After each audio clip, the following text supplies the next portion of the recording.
Raising money is common to almost all organizations, and some people do it better than others. Religious organizations have their methods and others have theirs, but few are very clever from what I can see. I see investments differently because I worked for the rich for 25 years, I brought them investments, and I learned from them. I adopted their way of thinking, then expanded upon it. Some investors are happy with 8% annual growth, and they often equate safety with return on investment or yield, but I can attest that one can have a very, very high yield and almost no risk at all, risking less than $10. You may read that the average investor earns 9.5% in the stock market, but that's like saying that the average car in the nation's highways moves at 30 miles per hour. While some are making 9.5% annually, some make 40%. For each one making 40%, you're going to have those who do very poorly and either make very little or they lose their investment when a company goes broke. Remember Enron, Lehman Brothers, Washington Mutual, IndyMac, WorldCom, Conseco, Chrysler, General Motors, Thornburg Mortgage, Pacific Gas and Electric, Global Crossings Limited, Delta Airlines, Revco, Kmart, and Texaco. There are thousands more, and the first thing that investors taught me was this. Risk is the first consideration, not yield. It's not the return on investment, but the return of my investment that I'm most concerned with. So I always structured my deals with risk as the first consideration, and I worked on casino deals in Las Vegas and actually got one approved for $150 million in August of 2001. A month later, that loan was canceled because the secret government carried out an attack on our own soil and brought down 3 World Trade Center buildings in 3 separate controlled demolitions in which the buildings just fell into their own footprint, and many in America still believe that it was done by 19 Arabs with box cutters and a cave dweller in Afghanistan. I lost a $10 million commission on that casino loan. I'm short $10 million. It's a fact that I can support. Let me continue with my investment idea so your organization can benefit from my experience in growing money for investors. Some investors are like bicyclists, and they are a very humble crowd indeed. Bicycles don't move very fast, so some prefer to travel in trains, which I think travel too slowly, or automobiles, but they get stuck in traffic too. An outsider sees the lanes of traffic and wonders how advanced we humans really are. A bird with wings can get there much faster. Then you look up into the heavens and see an F-15 and say, that's how I want to travel, and the speed of a fighter jet is far superior. The stock market to me is like traveling by car, especially at rush hour. Bumper-to-bumper traffic and more anxiety than you need, but the jet is also too slow. Even at 1,000 miles an hour, it takes hours to traverse the distance from New York to Tokyo. If investments are analogous to traveling by bicycle, car, train, or fighter jet, then my vehicle is much faster than any of them. Maybe it's like a flying saucer, and if you want to talk about risk, there is little. You don't have to risk anything. You can start this investment without any money, just a seed. The seed can come from many places. The neighborhood grocery produce manager discards spoiled fruits and vegetables every day, and you might get the seeds from this person. But you can take a seed out of the next slice of tomato that you encounter as well. Maybe you bought tomatoes as I did and one went bad. Don't throw it away. The seeds are worth $10 alone. What did you pay for the tomato, $1?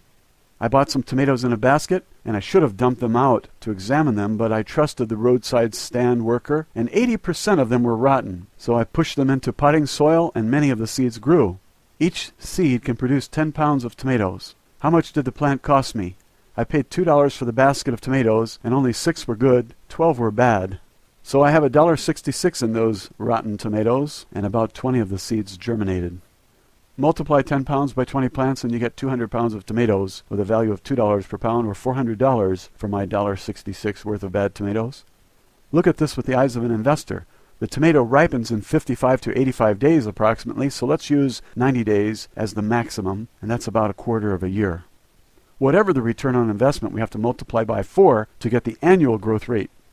Anytime you get back $400 in 90 days on an investment of $1.66, you should take that opportunity, especially if the risk is limited to $1.66. By the way, I mentioned this purchase of bad tomatoes to the lady at the roadside stand the next time I was there, and she gave me 3 cucumbers selling at 3 for $1 to compensate, so I got back some of my loss, and now I have much less than $1.66 in those tomatoes. Maybe I have 66 cents invested. So let's be fair about it and not claim that I lost the entire $1.66.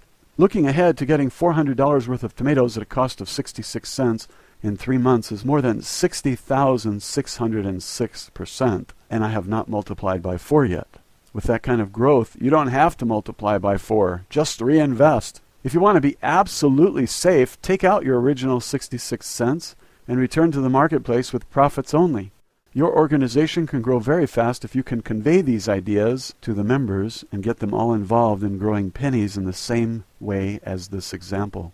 Approach the leader with this idea. If he can spare 15 minutes, have him watch the YouTube video. Even if the leader doesn't act today, the idea will stay with him for the rest of his life, and one day he might understand the magic of seeds and equate it with growing money. How would you like to grow wealth for your organization using seeds? We have senior citizens who can't buy food and medicine while keeping current on the rent, and so we need to help them. We can create a lot of wealth by growing seeds. A seed will grow very quickly in value from about a penny to $1 in just a month. When you compare this kind of growth with the stock market's 9.5% annual growth, the seed is far faster and much more lucrative, but the seed needs participation by members of the organization.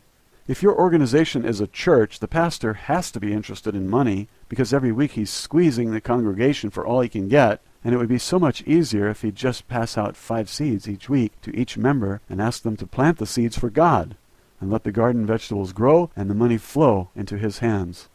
When you ask the congregation for money, they don't have it. Money is tight and time is more abundant. If they have time for church, they have time to get a shovel and dig a hole to put the plant in, and then they can water now and then as needed. If the plant dies, they get another chance because each seed is less than a penny, and one tomato is worth 100 times as much. So this is one business enterprise where the profits are enormous, and you can have a lot of failure and just one success, and you recover completely from the blight. Where there is a chance of frost, you keep the plant indoors under a fluorescent light, and when you have passed the danger of frost, you get it into the ground so it can grow. There is very little that one has to do to get valuable produce from that plant. It rains a lot in many places in the spring and summer, so you really don't have to water much. When the crops start growing and you see the flowers and the buds, it's exciting, and the church will make farmers out of the people. This means more money in their pockets and more for the church as well.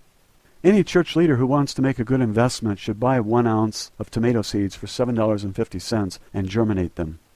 When the plants are 4 inches tall, disseminate them to the church members and tell them to grow them for God. The same program can be done with peppers, cucumbers, squash, turnips, radishes, and lentils. Lentils and other legumes will replenish the nitrogen in the soil. Each person can choose the crop they like most, or the one that best suits the space they have available for growing.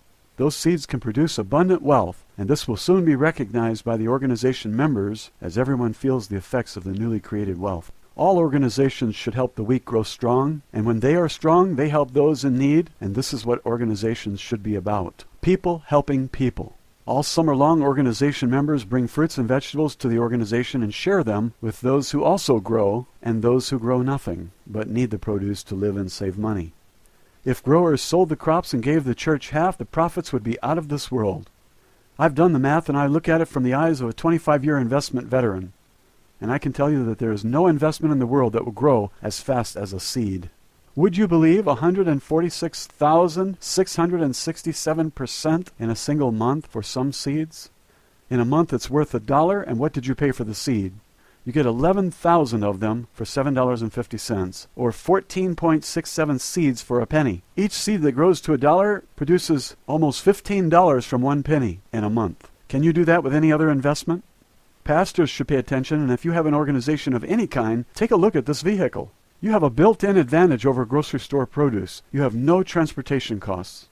You take the seeds home from your organization meetings. You carry the produce back to the organization whenever they meet, and everyone wins with no transportation costs. If watering takes you outside, it's healthy to be outside, and a garden can have a positive effect on your mental condition, or you can stay inside and watch all the murder and scandal on television. The news is designed to keep you in fear so they can control you. The garden is communion with nature. Now, which one is healthier? You turn on the garden hose and you squirt some water, and then you turn it off. How long did it take? 1 minute? It can be done during commercial, or while you're waiting for the kettle to boil a pot of coffee or tea. Put a cake in the oven and go outside to water your garden. The church should get behind this program, and so should every other organization which has a need for money, because you won't find a faster way to grow a penny into $20,000. If charity needs cash, then this is the vehicle to get on. There is nothing more charitable than taking care of your own by giving them what they need to survive. We have a government that cares nothing about the people, and now is the time for us to take care of each other. Prices are progressing upwards to the heavens. Have you noticed? It used to take 2 hands to lift a $1 bag of candy. Now it feels like a helium balloon. I open the package and half is already gone. You don't want to wait until the old people start dropping dead from malnutrition. Approach your organization now. If you don't belong to any organization, then how about starting one? The purpose could be to feed the hungry or to make money. Are you with us? Or do you just want to continue with your situation comedies and your trail mix? Why don't you approach the grand wizard of your organization and tell him to take off the hood for a minute, that you want to tell him about an idea that could make some money? Every organization should be involved in fundraising because organizations need money, and this grows money like crazy, perhaps 10,000% in a month. Instead of knocking on doors to get members for your organization, why don't you offer a nice 4-inch plant for $1 and let the buyer get $20 worth of tomatoes back from his investment? The buyer just might ask about your organization and you might get a new member. I don't know which organization you belong to, if any. I don't know if you want to start an organization with a mission in mind. I don't know if you just want to build a family fortune and induce family members to share the work and share the rewards of the growth of these seeds. What I believe, based on the numbers, is that seeds can make any organization very, very wealthy in a very short period of time, and that everyone should look into it. I want you to consider organizing to bring food to the people, because this food can be produced by taking advantage of warm weather, fertile soil, and no transportation costs. And that eliminates about 90% of the cost of produce. You can produce a lot of tomatoes, which can be used like currency to swap for what you need. A church with 500 members can grow so rich that they can acquire land and put up an enormous structure with modern facilities that would make anyone anxious to join. The money produced from crops can make trips possible that would otherwise be impossible. Maybe a trip to the Holy Land. Any religious organization should help the poor, and this enables them to help the poor in 2 ways. 1, food directly, and 2, money from the sale of these crops produced in great abundance by using the yards of members to grow food for the church drives. It seems like a good idea to me. It's a good way to take the facts of planting seeds into a useful program to enrich many. If my video influences some to make use of seed growth in producing wealth, then I have contributed in providing the poor with food and good people with abundance so they can enjoy a happier and more productive life. I don't want any benefit other than knowing that my video did someone some good and helped them avoid poverty and starvation. Please use this information to do some good. Thank you.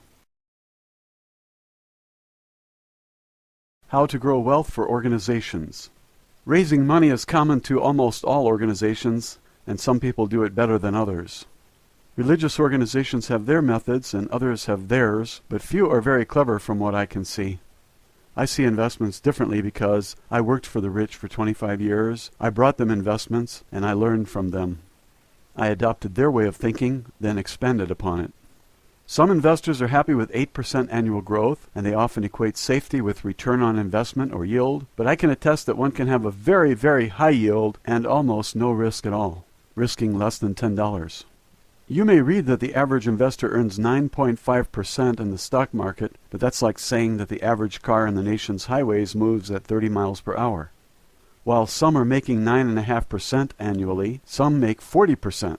For each one making 40%, you're going to have those who do very poorly and either make very little or they lose their investment when a company goes broke.